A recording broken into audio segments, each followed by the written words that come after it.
English master 2024 എന്ന YouTube ചാനലിലേക്ക് ഏവർക്കും സ്വാഗതം. ഇന്ന് ഞാൻ വന്നിട്ടുള്ളത് അഡ്ജക്റ്റീവായിട്ടാണ്. ഇന്ന് നമ്മൾ നോക്കാൻ പോകുന്നത് അഡ്ജക്റ്റീവും പിന്നെ അതിൻ്റെ ടൈപ്പ് ഓഫ് അഡ്ജക്റ്റീവാണ് നമ്മൾ നോക്കാൻ പോകുന്നത്. നമുക്കപ്പോൾ ഏതൊക്കെയാണ് നമുക്ക് നോക്കാം. അപ്പോൾ നമുക്ക് ഒട്ടും ലേറ്റ് ആക്കാണ്ട് വേഗം തന്നെ ക്ലാസ്സിലേക്ക് പോവാം.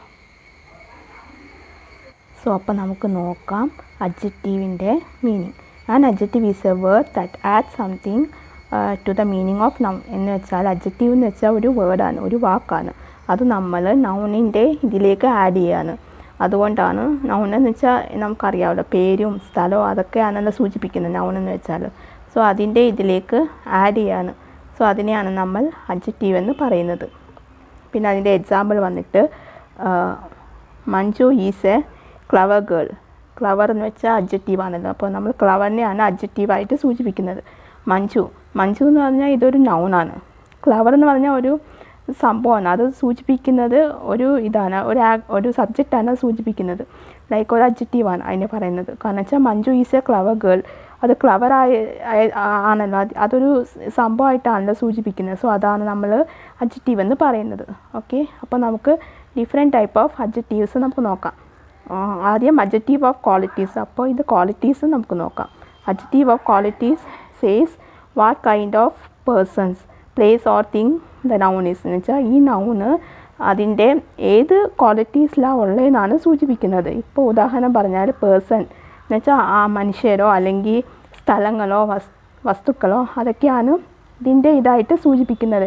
എക്സാമ്പിൾ പറഞ്ഞാൽ ഹോണസ്റ്റ് മാൻ. ഇപ്പോൾ നമ്മൾ പറയത്തില്ലേ, ഒരു പർട്ടിക്കുലർ പേഴ്സണെയാണ് നമ്മൾ ഹോണസ്റ്റ് മാൻ എന്ന് പറയുക. ഹോണസ്റ്റ് എന്ന് വെച്ചാൽ അതൊരു ഇതാണ്. അപ്പോൾ ക്ലവർ ഗേൾ എന്ന് വെച്ചാൽ ആ കുട്ടി ഭയങ്കര ക്ലവറാണ്, അതാണ് നമ്മൾ സൂചിപ്പിക്കുന്നത്. പിന്നെ കോസ്റ്റ്ലി സാരി, ഇപ്പം അതൊരു വസ്തുവാണ്. സാരി എന്ന് പറയുന്നത് ഒരു വസ്തുവാണ്. പിന്നെ ബിഗ് സിറ്റി, ഇപ്പം നമ്മൾ ഈ ഒരു സ്ഥലം ഭയങ്കര വലിയൊരു സ്ഥലമാണ് നമ്മൾ പറയത്തില്ല, ബിഗ് സിറ്റി. അതാണ് അഡ്ജക്റ്റീവ് ഓഫ് ക്വാളിറ്റീസ് സൂചിപ്പിക്കുന്നത്. അടുത്തത് അഡ്ജക്റ്റീവ് ഓഫ് ക്വാണ്ടിറ്റീസ്. ക്വാണ്ടിറ്റീസ് എന്ന് പറഞ്ഞാൽ അതിൻ്റെ ഒരു ഇതായിട്ടാണ് നമ്മൾ പറയുന്നത്. ഇപ്പോൾ എന്താണെന്ന് വെച്ചാൽ adjective of quantities is how much of A thing is മീൻഡ്. It answer the question ഇത് ഹൗ മച്ച് എന്ന് വെച്ചിട്ടാണ് സൂചിപ്പിക്കുന്നത്.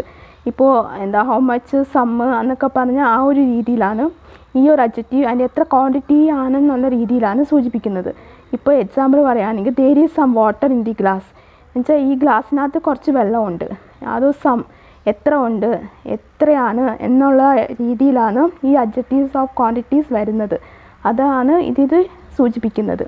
അപ്പോൾ എക്സാമ്പിൾ പറഞ്ഞാൽ some, much, all, enough, little, ഇതൊക്കെ നമ്മൾ പറയത്തില്ലേ, അതിനകത്ത് കുറച്ച് വെള്ളമുണ്ട്. Some water is there.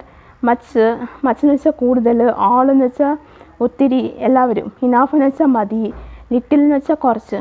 അതൊക്കെയാണ് ഈ ഒരു കാറ്റഗറിയിൽ വരുന്നത്, അഡ്ജക്റ്റീവ് ഓഫ് ക്വാണ്ടിറ്റീസിൽ വരുന്നത്. ഇനി അടുത്തത് adjective of numbers. Numerical adjective. Number എന്ന് വെച്ചാൽ അറിയാമല്ലോ നമുക്ക്. ഇപ്പോൾ 1, 2, 3, ഇപ്പോൾ എത്ര ക്വാണ്ടിറ്റി ആണുള്ളത്, 2 ആണോ 3 ആണോ എന്ന് സൂചിപ്പിക്കുന്നതാണ് ഇത്. This shows number. It answers the question how many.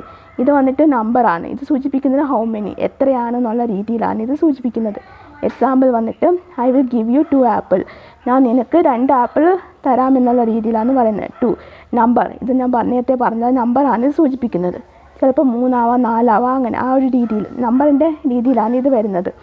പിന്നെ ഉദാഹരണം 1, എക്സാമ്പിൾ 1, 2, 3 അതെല്ലാമാണ് നമ്മൾ ഇതിൻ്റെ ഡെഫിനൈറ്റ് നമ്പർ എന്ന് പറയുന്നത്. പിന്നെ മെനി, കൗ, ഓൾ, സം ആർ ഇൻഡെഫിനൈറ്റ് വരുന്ന രീതിയിലാണ് ഇത് വരുന്നത്. പിന്നെ first, no, each, every adjectives of numbers ആണ് ഇത് വരുന്നത്. ഇതെല്ലാം ഇങ്ങനെയാണ് വരുന്നത്. ഇതാണ് നമ്മൾ നമ്പേഴ്സ് വെച്ചിട്ടാണ് ഈ അഡ്ജക്റ്റീവ്സ് നമ്മൾ പറയുന്നത്. 1, 2, 3 എന്നുള്ള രീതിയിലാണ് നമ്മൾ പറയുന്നത്. ഇനി അടുത്തത് demonstrative adjectives. Demonstrative adjectives point out to a particular person, place or thing. It answer the question which. ഇത് വന്നിട്ട് പർട്ടിക്കുലർ പേഴ്സണോ പ്ലേസിനെയോ ആണ് ഇത് സൂചിപ്പിക്കുന്നത്. അതിനാണ് നമ്മൾ ഡെമോൺസ്ട്രേറ്റീവ് അഡ്ജക്റ്റീവ് എന്ന് പറയുന്നത്. ഇപ്പോൾ ഉദാഹരണം പറഞ്ഞാൽ ഒരു വസ്തു അല്ലെങ്കിൽ ഒരാളുടെ പേര് അല്ലെങ്കിൽ ഒരു സ്ഥലം, അതൊക്കെയാണ് ഇത് സൂചിപ്പിക്കുന്നത് വിച്ച് വെച്ചിട്ട്. ഇപ്പോൾ നമ്മൾ പറയാണ്, അങ്ങനെയാണ് ഇത് സൂചിപ്പിക്കുന്നത്.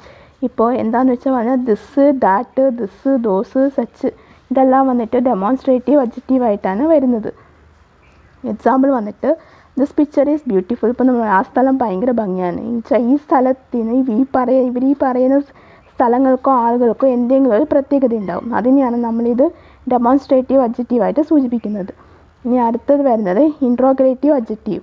Interrogative adjective are used with noun to ask question words which, what, where, whose, when അതൊക്കെയാണ് ഇത് സൂചിപ്പിക്കുന്നത്. ഇതെന്ന് വെച്ചാൽ ലൈക്ക് ക്വസ്റ്റ്യൻ പോലെ ചോദിക്കുന്നതിനെയാണ് നമ്മൾ ഇൻട്രോഗേറ്റീവ് അഡ്ജക്റ്റീവ് എന്ന് പറയുന്നത്. ലൈക്ക് വിച്ച്, വാട്ട്, ഹൂസ്, ആരുടേതാ, എന്താ, എങ്ങനെയാ എന്നൊക്കെ നമ്മൾ പറയുന്ന പോലെയാണ് ഇത് സൂചിപ്പിക്കുന്നത് ഇൻട്രോഗേറ്റീവ് അഡ്ജക്റ്റീവ്സ്. ഇപ്പോൾ എക്സാമ്പിൾ പറഞ്ഞാൽ which animal has no tail, ഏത് അനിമലിനാണ് വാലില്ലാത്തതെന്നാണ് ഇത് പറയുന്നത്. അതിനെയാണ് നമ്മൾ ഇൻട്രോഗേറ്റീവ് അഡ്ജക്റ്റീവ് എന്ന് പറഞ്ഞത്, ക്വസ്റ്റ്യൻ പോലെ ചോദിക്കുന്നതിന്. അടുത്തത് possessive adjective. This shows position, it answer the question whose എന്ന് വെച്ചാൽ ഇതൊരു പൊസിഷൻ കാണിക്കുകയാണ്. പൊസസീവ് ഇപ്പോൾ ഒരു പൊസിഷൻ എന്ന് വെച്ചാൽ ഒരാളെ നമ്മൾ കുറച്ച് ബിൽഡപ്പ് ചെയ്ത് പറയുക, എന്ന് വെച്ചാൽ ഒരാളെ കുറച്ച് പൊക്കി പറയുക, അതാണ് ഇത് സൂക്ഷിക്കുന്നത്. മൈ സിസ്റ്റർ ഹാസ് കം, ഇപ്പോൾ എൻ്റെ അനിയത്തി വന്നു, സഹോദരി വന്നു എന്നുള്ള രീതിയിലാണ് ഒരാളെ കുറച്ച് നമ്മൾ ഇതാക്കിയിട്ട് പറയാം. പൊക്കിയല്ല, ഒരാളെ പൊസിഷൻ, അവരുടെ പൊസിഷൻ ഇതാക്കിയിട്ട് പറയുക. അതിനെയാണ് നമ്മൾ പൊസസീവ് അഡ്ജക്റ്റീവ് എന്ന് പറയുന്നത്. പിന്നെ അടുത്തത് emphasizing adjective. The words own and very are used as emphasizing adjective plus oh give emphasizing to the noun. ഇത് വന്നിട്ട് ഓണ് വെരി ആ ഒരു രീതിയിലാണ്, എന്ന് വെച്ചാൽ ഒരാളെ നമ്മൾ പൊക്കി പറയുക, ബിൽഡപ്പ് ചെയ്ത് പറയുക, അതാണ് ഇത് സൂചിപ്പിക്കുന്നത്, ബിൽഡപ്പിൻ്റെ ഇത് വന്നിട്ട് ഒരാളുടെ പൊസിഷൻ, പൊസിഷനായിട്ട് സൂചിപ്പിക്കുന്നത്. ഇത് ഒരാളെ ബിൽഡപ്പ് ചെയ്ത് പറയുക. ഇപ്പം നമ്മൾ പറയത്തില്ലേ, ഓ ഈ കുട്ടിയെ കാണാൻ നല്ല ഭംഗിയാന്നൊക്കെ ഒന്ന് പൊക്കി പറയുക, അല്ലെങ്കിൽ അവർക്ക് അത്ര ഭംഗിയില്ലെങ്കിലും ഭംഗിയുള്ളതുപോലെ നമ്മൾ പറയുക. അതൊക്കെയാണ് ഇത് എംപാരസിങ് അഡ്ജക്റ്റീവിൽ സൂചിപ്പിക്കുന്നത്. Okay, then that is very boy ഐസോ, നമ്മൾ പൊക്കി പറയാം, അതൊരു വെരി നല്ലൊരു ചെറുക്കനാണ്, അതിനെ ഞാൻ കണ്ടു എന്നൊക്കെ നമ്മൾ പൊക്കി പറയുന്ന പോലെയാണ് ഇത് സൂചിപ്പിക്കുന്നത്. ഓക്കെ, അപ്പോൾ നിങ്ങൾക്ക് എൻ്റെ ഈ ക്ലാസ് മനസ്സിലായി എന്ന് വിചാരിക്കുന്നു. ഓക്കെ, അപ്പോൾ ഞാൻ എൻ്റെ പ്രാക്ടിക്കൽ ക്വസ്റ്റ്യനിലേക്ക് പോവാണ്. Identify the adjectives.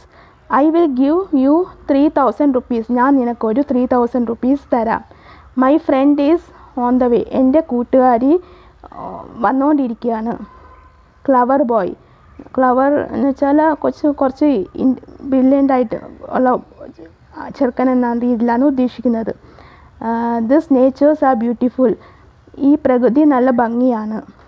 Which are, when are you coming, നിങ്ങൾ എപ്പോഴാണ് വരുന്നത്. സോ ഈ 5 ക്വസ്റ്റ്യൻസ് ആണ് ഉള്ളത്. സോ ഇതിൽ ABCD E എന്ന് പറഞ്ഞിട്ടുണ്ട്. ഇപ്പോൾ നിങ്ങൾ ആൻസർ എഴുതുമ്പോൾ ഫസ്റ്റ് 1 ആണെങ്കിൽ അതേത് അഡ്ജക്റ്റീവിലാണ് വരുന്നത് എന്ന് നോക്കിയിട്ട് ആ അഡ്ജക്റ്റീവ് ഏത് ഇതിലെഴുതുക. പിന്നെ B ആണെങ്കിൽ Bയിൽ ഏതാ വരുന്നത്, അതങ്ങനെ ABCD എന്ന് പ്രകാരം ഓർഡർ വൈസിൽ ഇതിൻ്റെ ക്വസ്റ്റ്യൻ എങ്ങനെയാണ് തന്നിട്ടുള്ളത് അതിൻ്റെ ക്വസ്റ്റ്യൻ്റെ അതിൽ തന്നെ ആൻസർ അങ്ങ് ഇട്ടാൽ മതി. ഓക്കെ, അപ്പോൾ നിങ്ങൾ ഇപ്പോൾ E ആണെങ്കിൽ വെൻ ആർ യു കമ്മിങ് എന്ന് പറഞ്ഞാൽ അത് ഏത് അഡ്ജക്റ്റീവാണ് വരുന്നതെന്ന് വെച്ചാൽ ആ ഇയിൽ ആ അഡ്ജക്റ്റീവിൻ്റെ പേര് എഴുതുക. എല്ലാം അങ്ങനെ തന്നെ എഴുതണം. ഓക്കെ, അപ്പോൾ നമ്മൾ കഴിഞ്ഞ ക്ലാസ്സിൽ നമ്മൾ ചോദിച്ചിരുന്ന പ്രാക്ടിക്കൽ ക്വസ്റ്റ്യൻ്റെ ആൻസറാണ്, ടൈപ്പ് ഓഫ് നൗൺ, അതിൻ്റെ ആൻസറാണിത്.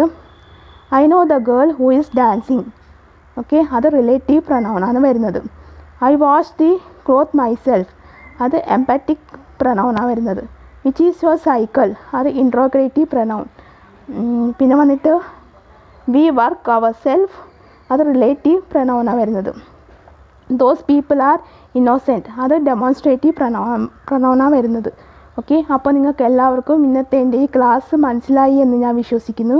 നിങ്ങൾക്ക് എന്തെങ്കിലും ഡൗട്ടോ കാര്യങ്ങളോ ഉണ്ടെങ്കിൽ നിങ്ങൾക്ക് തീർച്ചയായിട്ടും കമൻറ്റ് ബോക്സിൽ ചോദിക്കാവുന്നതാണ്. ഓക്കെ, സോ ഇന്നത്തെ എൻ്റെ ഈ ക്ലാസ് നിങ്ങൾക്ക് ഇഷ്ടമായാൽ നിങ്ങളൊന്ന് ലൈക്ക് ചെയ്യുക, ഷെയർ ചെയ്യുക, അതുപോലെ തന്നെ സബ്സ്ക്രൈബ് ചെയ്യുക. സബ്സ്ക്രൈബ് ചെയ്യുമ്പോൾ അതിൻ്റെ തൊട്ടടുത്തായിട്ടൊരു കുഞ്ഞ് ബെല്ലൈക്കൺ ഉണ്ടാവും, അതും കൂടി എനേബിൾ ചെയ്ത് വെക്കുക. എന്നാൽ മാത്രമേ ഞാൻ ഫ്യൂച്ചർ വീഡിയോസ് അപ്ലോഡ് ചെയ്യുമ്പോൾ നിങ്ങൾക്ക് നോട്ടിഫിക്കേഷൻ കിട്ടുകയുള്ളൂ. സോ നിങ്ങൾക്ക് എന്തെങ്കിലും ഇന്നത്തെ ക്ലാസ്സിൽ എന്തെങ്കിലും ഡൗട്ടോ കാര്യങ്ങളോ ഉണ്ടെങ്കിൽ നിങ്ങൾക്ക് തീർച്ചയായിട്ടും കമൻറ്റ് ബോക്സിൽ ചോദിക്കാവുന്നതാണ്.